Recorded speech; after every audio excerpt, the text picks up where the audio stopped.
I think my best friend secretly set me up to look like I was having an affair at a baby shower. My husband and I went to a baby shower for our neighbors last weekend. I have known my husband since college, and we have been married for 5 years. The shower was at their house, and most of the neighborhood was there. I also invited my best friend from childhood, since she moved into the area recently and I wanted her to meet everyone.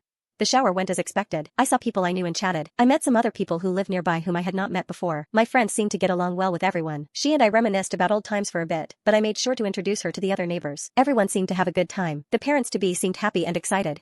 After a few hours, things started winding down. People began to leave, thanking the hosts on their way out. My husband and I stayed to help clean up a bit. We collected plates and cups and put them in the dishwasher. I wiped down the counters in the kitchen. My friend helped gather up the wrapping paper from all the gifts. Soon enough, most of the mess was gone.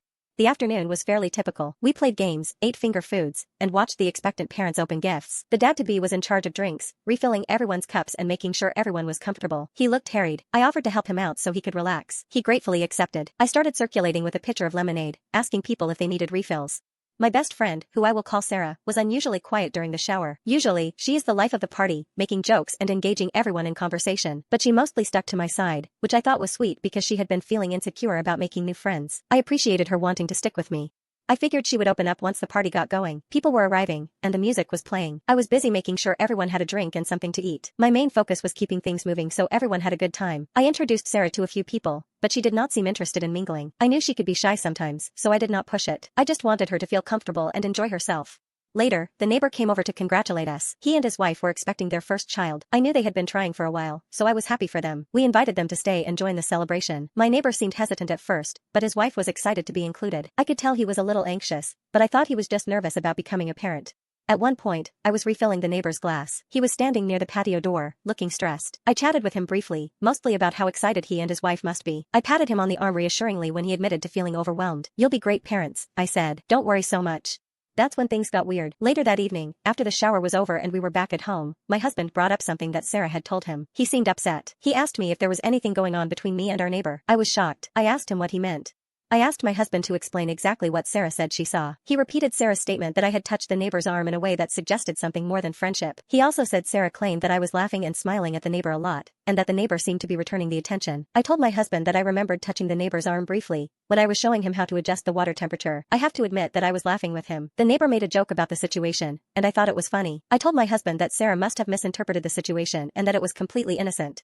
My husband said he did not know what to believe. He said he trusts me, but he also thought Sarah was a good judge of character. I felt frustrated. I understood that he was in a difficult position, caught between two people he cared about. I just wished he would believe me without question. I told him again that I did nothing wrong and that I valued our marriage. I asked him to talk to the neighbor directly. I told him he could ask the neighbor what happened from his perspective. I wanted to clear things up as soon as possible. He said Sarah had told him she saw me and the neighbor getting a little too close during the shower. According to my husband, Sarah had told him she saw me touch the neighbor in a way that made her uncomfortable, and that we seemed to be flirting. I was floored. I told my husband that was absolutely not true. I explained the interaction I had with the neighbor. He seemed skeptical. I tried to explain to my husband that I was just being friendly and helpful, and that I would never do anything to jeopardize our relationship. He asked why Sarah would lie. I didn't have an answer. My husband said he trusted me, but he was clearly bothered by what Sarah said. The rest of the night was tense, to say the least. I replayed the conversation with Sarah in my head. I thought about every interaction with the neighbor. I tried to see it from my husband's perspective. Maybe I had been too friendly. I do tend to be outgoing. I also help people when they need it. I still didn't think I had done anything wrong, though. I decided to distance myself from the neighbor. I didn't want to cause any more problems. I also wanted to show my husband that I valued his feelings. It was hard because I felt like I was being punished for being nice. I needed to get to the bottom of what Sarah said. I thought about her motives. Was she jealous? Did she have a crush on my husband? Was she just a troublemaker? I had always thought we were friends. We worked together, and we went to lunch sometimes. I never suspected she would do something like this. I needed to hear her explanation. I hoped she would be honest. I also prepared myself for a potential confrontation. I wanted to remain calm. I needed to understand why she tried to sabotage my marriage. The next day, I decided to confront Sarah. I called her and asked if we could talk. We met at a coffee shop. I carefully explained what my husband had told me, recounting her alleged observations about my interaction with the neighbor. I asked her why she would say such a thing. She initially denied everything. She said she never spoke to my husband about me and the neighbor. I told her I knew she was lying, that my husband was very clear about what she had said. Then she started to backtrack. She said she might have mentioned something about me being friendly with the neighbor, but that she did not mean anything by it. She claimed she was just trying to make conversation with my husband and that she did not realize it would cause problems.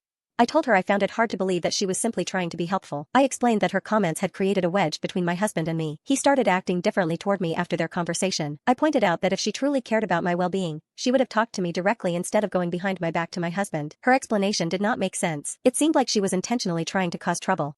She eventually admitted that she might have exaggerated a little. She claimed she did not want my husband to think I was neglecting him. She said she thought I was spending too much time with the neighbor, and that I needed to prioritize my marriage. I told her that was not her place. I told her I could manage my own relationships and decide how to spend my time. I made it clear that I did not appreciate her interference. I pressed her harder. I asked her why she would focus on that specific interaction, and why she would characterize it as getting too close. Her story kept changing. At one point, she said she was just concerned about me, that she thought the neighbor might have been coming on to me and she was looking out for my best interests. I did not believe her. I know she did not think the neighbor was flirting with me because he was clearly preoccupied with managing the shower. The more she talked, the more suspicious I became. I have always trusted Sarah, but something felt deeply wrong. She was fidgety and avoided eye contact. Her explanations were convoluted and inconsistent. I started to wonder if she had intentionally tried to create problems between me and my husband. I realized I needed to change my approach. I stopped asking direct questions and tried to guide the conversation. I asked about her work, her hobbies, and her friends. I wanted to see if I could catch her in a lie or notice any inconsistencies in her stories. My hope was that by keeping the conversation casual, I could get her to reveal something without realizing it. I did not want to accuse her of anything directly. I wanted to collect evidence first. I reminded myself to stay calm and observant. I needed to gather information before I jumped to any conclusions, no matter how much my gut was screaming at me. I considered the possibility that I was wrong about Sarah. Perhaps I was just paranoid. It would not be the first time that I have been insecure in my marriage. Maybe I was projecting my own fears onto her. I tried to remember specific instances of Sarah's support. I thought about all the times she had been there for me. I recalled all the advice she had given me over the years. But the more I thought about it, the more I saw a pattern. I noticed subtle digs disguised as compliments. I remembered moments when she seemed a little too interested in my husband. My unease grew stronger. I decided that I needed to find out the truth, one way or another.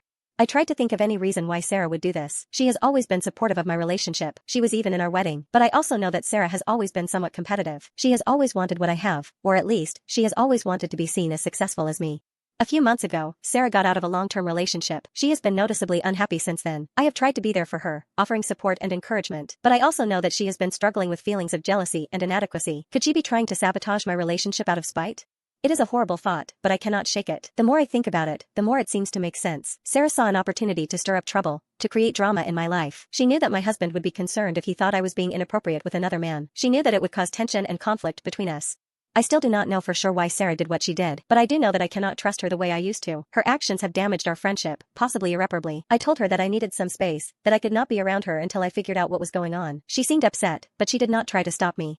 I have not told my husband about my suspicions regarding Sarah's motives. I do not want to make things worse. He is already concerned about what happened at the baby shower. I do not want to add more fuel to the fire, but I also know that I cannot pretend that everything is okay. I need to address this issue with Sarah, and I need to figure out how to move forward. My husband and I have talked more about the baby shower incident. He seems to be slowly accepting my explanation, but I can still sense a lingering doubt. I know it will take time for him to fully trust me again. I am committed to rebuilding that trust. I am also committed to understanding what happened with Sarah. I am not ready to give up on our friendship entirely, but I need to understand why she would do something so hurtful. I have considered several possibilities. Maybe she genuinely misinterpreted the situation. Maybe she was trying to protect me from unwanted advances. Or maybe, as I suspect, she was intentionally trying to cause problems. I decided to do some digging. I discreetly contacted some mutual friends, asking if they had noticed anything unusual about Sarah's behavior lately. One friend mentioned that Sarah had been making disparaging comments about my marriage, suggesting that I was settling down too early and missing out on life. Another friend said that Sarah had been confiding in her about feeling envious of my stability and happiness. These conversations only strengthened my suspicions. It seems increasingly likely that Sarah was motivated by jealousy and resentment. She saw my happy marriage as a threat to her own self-esteem. She wanted to tear me down to make herself feel better. I confronted Sarah again, this time armed with more information. I told her what our mutual friends had said, and I asked her to be honest with me. She initially denied everything, but eventually, she broke down. She admitted that she had been feeling envious of my life. She said she had been struggling with feelings of loneliness and inadequacy since her breakup.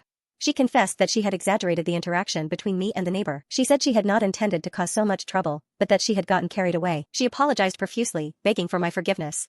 I was angry and hurt, but I also felt a sense of relief. At least I finally knew the truth. I told Sarah that I needed time to process everything. I said that I was not sure if I could ever fully trust her again. I have since distanced myself from Sarah. I no longer consider her my best friend. It is too painful to be around someone who intentionally tried to harm me. I have focused on strengthening my relationship with my husband. We have had many honest and open conversations about what happened. Our marriage is stronger than ever. The experience with Sarah has taught me a valuable lesson. I have learned that not everyone has my best interests at heart. I have learned to be more discerning about who I trust. I have also learned the importance of communication and honesty in a relationship. I still think about Sarah sometimes. I wonder if she regrets what she did. I wonder if she has learned from her mistakes. I hope that one day, she will be able to find happiness and fulfillment in her own life, without having to tear others down. For now, I am focused on my own happiness. I am grateful for my loving husband and my supportive friends. I am determined to live a life filled with joy, peace, and genuine connections. The baby shower incident was a painful experience, but it has ultimately made me a stronger and more resilient person. I still feel a pang of sadness when I think about the friendship I lost with Sarah. We shared so many memories. We were there for each other through thick and thin, but I cannot ignore the fact that she betrayed my trust. I have to prioritize my own well-being. I have made a conscious effort to surround myself with positive and supportive people. I have reconnected with old friends and made new ones. I have also focused on activities that bring me joy, such as hiking, reading, and volunteering. My husband and I have also made a point of spending more quality time together. We go on dates, take weekend trips, and simply enjoy each other's company. We have learned to communicate more effectively and to address issues before they escalate. The experience with Sarah has been a difficult but ultimately transformative one. It has taught me the importance of self-respect, boundaries, and forgiveness. I am grateful for the lessons I have learned. I am confident that I can move forward with strength, resilience, and a renewed sense of purpose.